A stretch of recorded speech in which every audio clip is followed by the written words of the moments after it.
Start, cut, start again. Do it again, go back.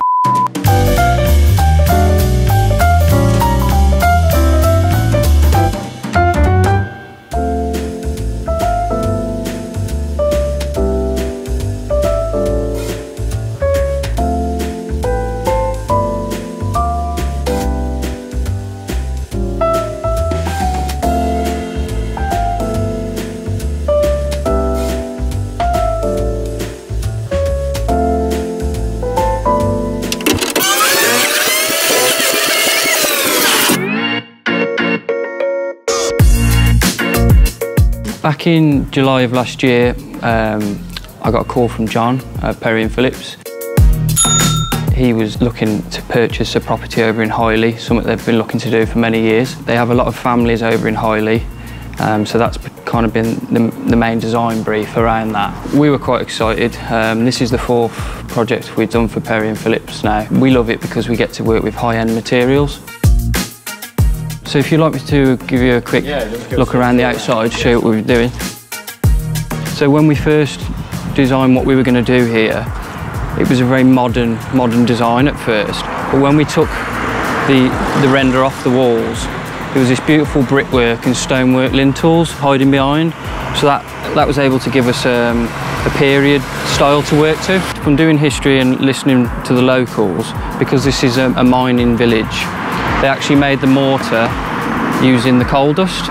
We went to a local company in Much Wenlock called Lime Green, and they actually did a black batch of lime mortar. So we've repointed the building in that to be in keeping with the village.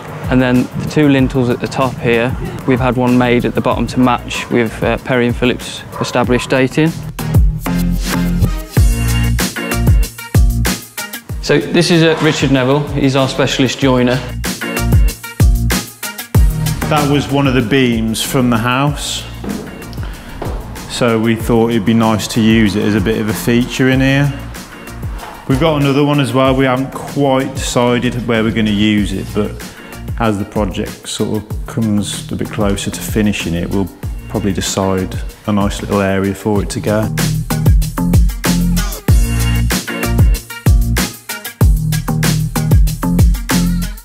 Faber has been a business for 8 years. We recently underwent a rebrand of the company. Over the years, we've carried out all aspects of the building and construction industry, but we've had a real passion over the years for bespoke joinery and interiors. So we thought that a rebrand was the best way to take that forward. It's quite selective who we have come and work with us. And when we come across someone, we tend to try and hang on to them if we can. In about a week's time, we've got the decorators coming in. We're about a month off completion now. So this is Perry Phillips reception where we are now. Yeah. That will be an arrangement room. Do you think it's weird on how, considering how long Perry Phillips has been around as a business, that you're almost making history a little bit? Yeah, we're quite honoured. I admire them as a business, but the vibe I get from when I worked down in there and the levels that they go to for people. It's quite admirable, quite something to look up to. Yeah, we're very privileged.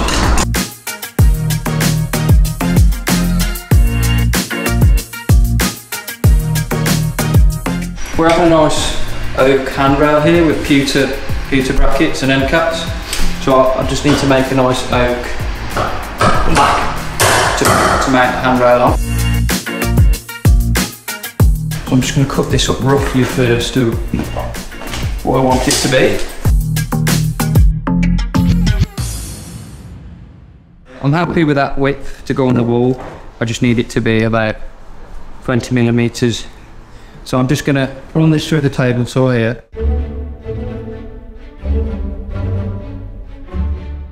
This is a nice plain side, and so are these two here.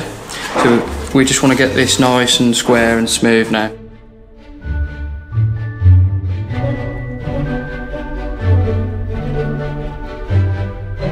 That looks about right to me. I'm just going to route around the edge now, a nice decorative moulding edge. So you can see as I've packed it, It's just moved it up enough so it's nice and tight at the top there.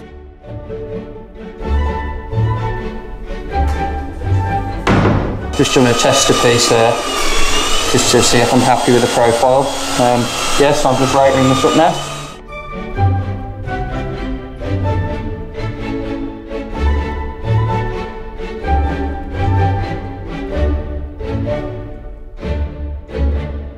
So all I'm going to do is I want to fix it to the wall, but I want the fixings to be discreet. So I'm going to make some oak plugs to hide it.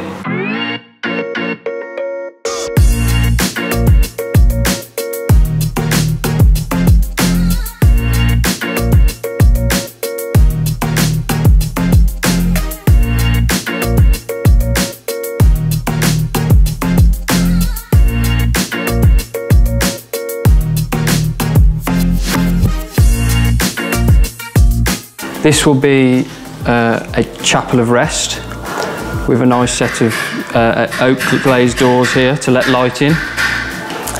Again, an entrance into the chapel. This will be the second chapel and the door through there so you can get into here. This is the main corridor up. These steps here are going to be clad with solid oak. We're going to have some nice oak herringbone flooring in here. So we've actually sourced from a local reclamation yard an old mining trolley that used to be used in the mines on the tracks. It's actually got a Great Western Railway printed on it. This was a cracking find, this was. So we're going to make this a feature in the arrangement room, and we're going to have a glass top made on it. So this is the charity shop. This is currently on its final stages of plastering, and then there's just decorating, floor finishes and toilet to fit in there.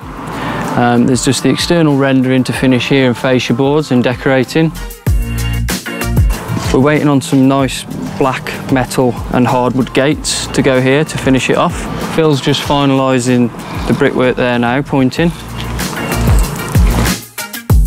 Every day and every night for the last 9 months, it's been a part of your life, this project.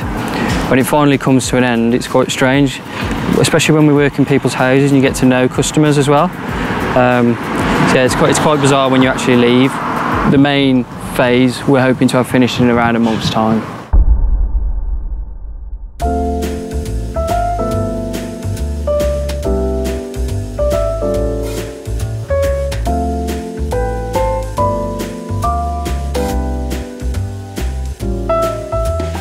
So Mike, this project, how Yes. long is it taking you to finish?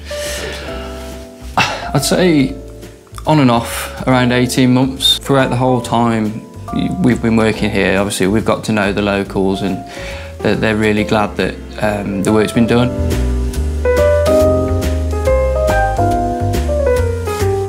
When I first sat down with Chris, John and Katie, you know, the design brief is, this is how we keep our building, you know, this is how we would take care of your family in a way. So you keep, you know, the standards are carried on throughout. So when we sat down and, you know, did a bit of a design brief, I looked at it, how would I want to feel if I was in that situation and coming in to see my bereaved family member. And calming was one of the main, you know, and warmth. So I think we took elements of that, like the paint, for example. We painted the skirting boards and the walls the same colour, so it wasn't too busy, so it gave quite a calming vibe. And then just natural oak brought a lot of warmth to the room. With it being a period style property as well, that's really good to work with to make it feel like that. I think the sofas down at the Bridge North branch, these are handmade by the same company.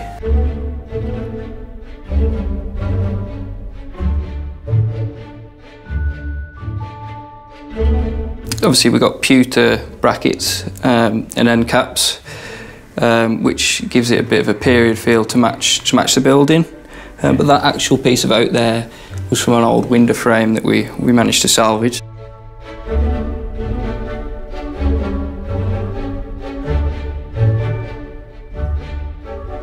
This is the Hitchens Chapel. This is the non-religious chapel.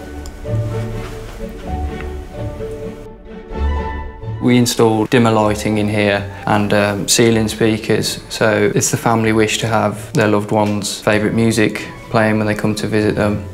You know, that's possible. We handmade these to match the internal doors that we bought off the shelf. So yeah, these were made bespokely to match. I like the attention to detail on something that could have very easily been an afterthought. Everyone just thinks about chucking their electrical things in like a plastic cabinet, whereas actually you decided to integrate it into the wall. Yeah. So it actually feels more part of the building rather than this closet that you just go into. I think it's a local gentleman who took the photos. They're all of Highley, took them for Perry Phillips.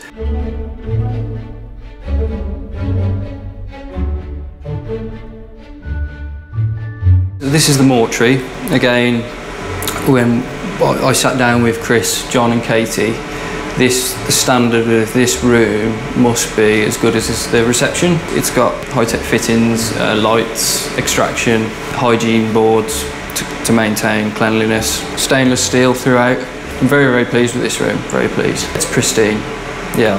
That's very important for Perry Phillips, for it to be absolutely, you know, spotless and of a high standard.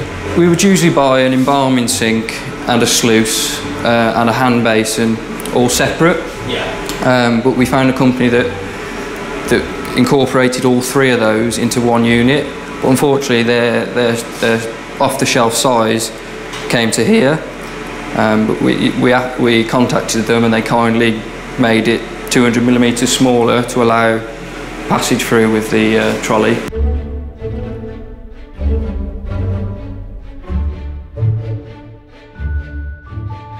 This is the toilet area. It's a period style toilet, but it's actually a lot higher than usual to allow for disabled use. You've got lift handles here, which you wouldn't usually have, which helps for the visibly impaired. Grab rails. You've got a low level sink. And also this tiled wall behind here had to be a contrasting colour to the toilet. So that if visually impaired people, you know, it helps them to see where they're going. So this is the Whittles Chapel. This is a religious chapel. It's good that Perry Phillips cater for, you know, people who are religious and people who aren't. So they've got a slightly different vibe in each chapel. We've got double doors here to allow some light to flood in, and it also allows access from the courtyard through and into that chapel as well.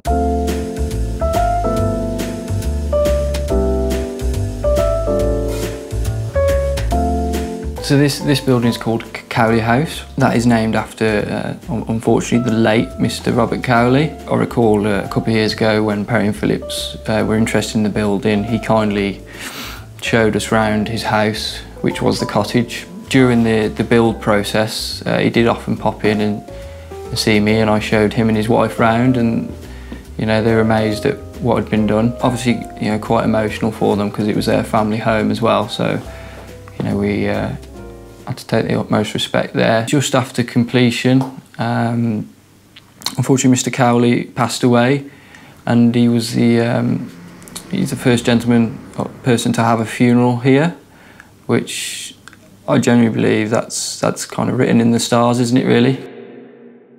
His business was here. And yeah, when John